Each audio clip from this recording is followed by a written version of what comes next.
neurocognición, neurobiología de los trastornos del ánimo, alteraciones neurológicas y enfermedades neurodegenerativas.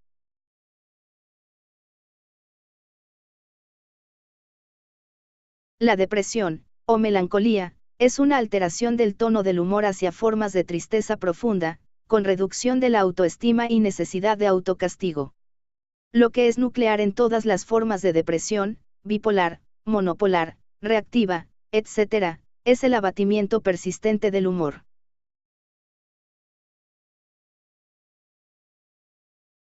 Existen pruebas de que la depresión puede provenir de un exceso de actividad de la amígdala y la corteza orbitofrontal, y una disminución de actividad de la corteza prefrontal subcallosa. Drebets 2001 sugiere que la amígdala y varias regiones de la corteza prefrontal desempeñan un importante papel en que se llegue a padecer depresión. Los datos más fiables se refieren a las anomalías de la corteza prefrontal, los ganglios basales y el cerebelo en pacientes con depresión unipolar.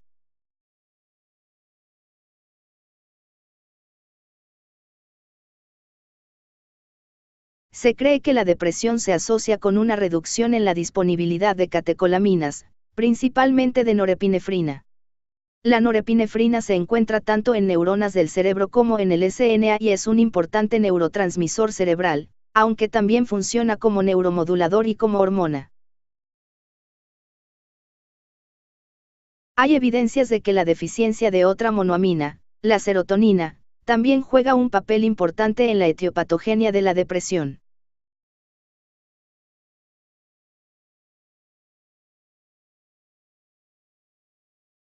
Hay manifestaciones del cuadro depresivo en las esferas somática y cognitiva. Somática, incluyen trastornos del apetito, que pueden resultar en pérdida o ganancia del peso corporal, trastornos del sueño, insomnio o hipersomnia, trastornos psicomotores, hiperquinesia o bradiquinesia, fatiga y pérdida de energía. Cognitiva, el cuadro clínico incluye trastornos de la atención, apatía y pérdida de interés hacia toda actividad, sentimientos de autodevaluación personal, angustia, temores irracionales, hipocondrias, pensamientos obsesivos e ideación suicida.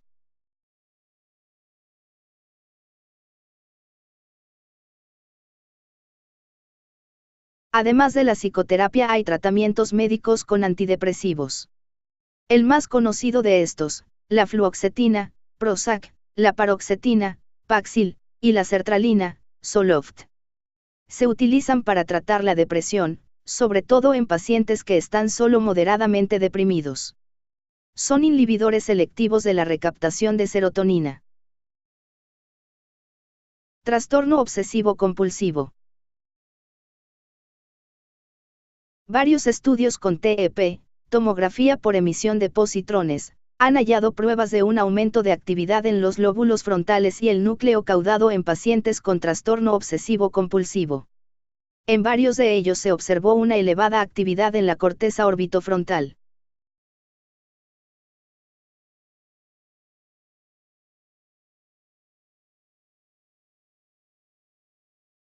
En estudios de familias, se ha encontrado que el trastorno obsesivo compulsivo se asocia con un trastorno neurológico que se manifiesta durante la infancia. Los trastornos de tics, incluyendo el TOC, pueden deberse a una infección estreptocócica hemolítica del grupo A. Esta infección puede desencadenar varias enfermedades autoinmunitarias, en las que el sistema inmunitario del paciente ataca y daña a determinados tejidos corporales, entre ellos partes del encéfalo.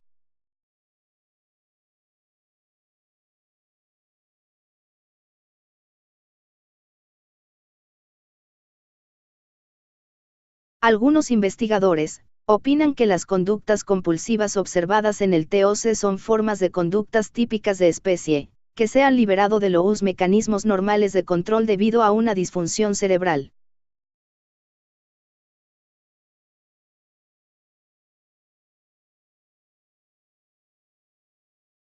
El trastorno obsesivo-compulsivo responde a dos tipos de tratamiento. 1. Tratamientos conductuales específicos basados en el condicionamiento y, 2. Inhibidores selectivos de la recaptación de serotonina. En estudios con doble anonimato se ha demostrado que en ambos trastornos se obtienen buenos resultados con clomipramina, el fármaco de elección preferente para tratar el TOC.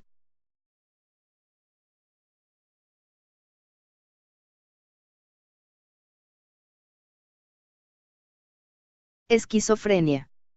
La esquizofrenia es una enfermedad mental grave que afecta al 1% de la población mundial. Según Eugene Bleuler, es una ruptura con la realidad, producida por la desorganización de las diferentes funciones de la mente.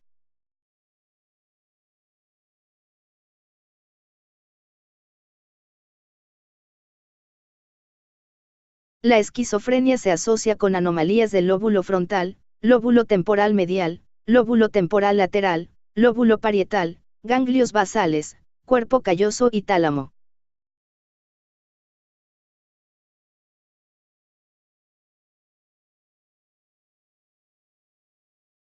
La hipótesis dopaminérgica.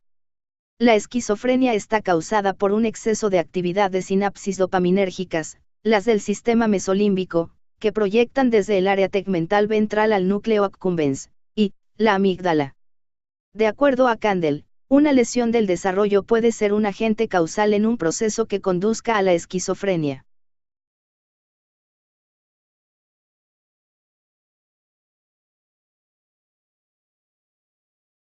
Hay dos categorías de síntomas. Positivos: trastorno del pensamiento, pensamiento desorganizado e irracional, dificultades para ordenar el pensamiento con lógica y separar conclusiones plausibles de las absurdas. Delirios: son creencias contrarias a los hechos. Alucinaciones: son percepciones de estímulos que en realidad no están presentes. Las alucinaciones más comunes son auditivas, pero también pueden implicar a cualquier otro sentido. Los síntomas negativos de la esquizofrenia son característicos por la ausencia de conductas normales, falta de reactividad emocional, habla escasa, incapacidad para experimentar placer y aislamiento social.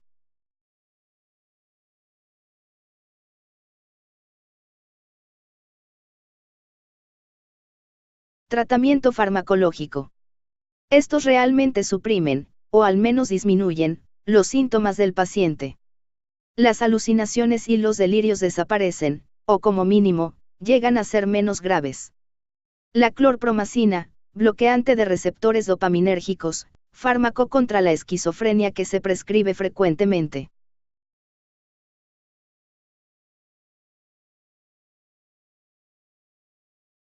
La epilepsia es un trastorno cerebral en el cual una persona tiene convulsiones repetidas durante un tiempo. Las crisis convulsivas son episodios de actividad descontrolada y anormal de las neuronas que puede causar cambios en la atención o el comportamiento.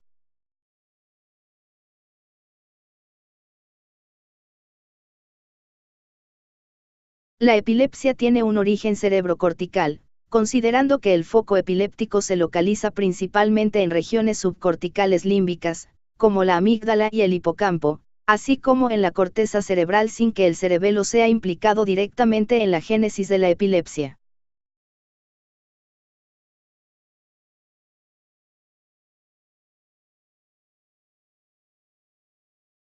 Las crisis epilépticas son el resultado directo o indirecto de una variación de la excitabilidad de neuronas únicas o de grupos de neuronas. La característica definidora de las crisis parciales, y secundariamente generalizadas, es que la actividad eléctrica anormal se origina en un foco epileptógeno, que es un pequeño conjunto de neuronas que desencadenan una excitabilidad potenciada, epileptiforme. La excitabilidad facilitada puede ser consecuencia de factores como alteraciones de las propiedades celulares o de las conexiones sinápticas causadas por una cicatriz local, un coágulo de sangre o un tumor.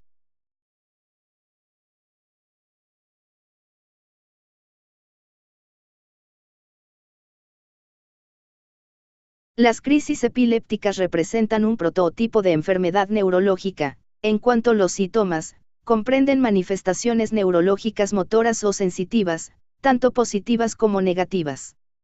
Pueden manifestarse durante una crisis epiléptica, la percepción de destellos luminosos o las sacudidas de un brazo. Los síntomas negativos comprenden una lentificación anormal de la función cerebral que se traduce en una depresión del nivel de conciencia, o incluso ceguera o parálisis.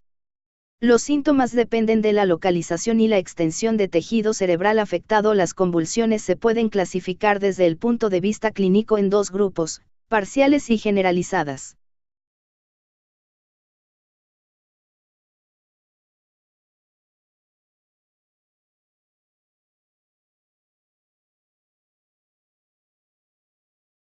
El tratamiento farmacológico se ha basado en la administración de medicamentos antiepilépticos, cuya selección se realiza de acuerdo a la clasificación de las crisis, en crisis parciales simples, crisis parciales complejas, secundariamente generalizadas, o crisis tónico-clónicas primariamente generalizadas. El tratamiento quirúrgico cuenta con varias técnicas de acuerdo al área a resecar.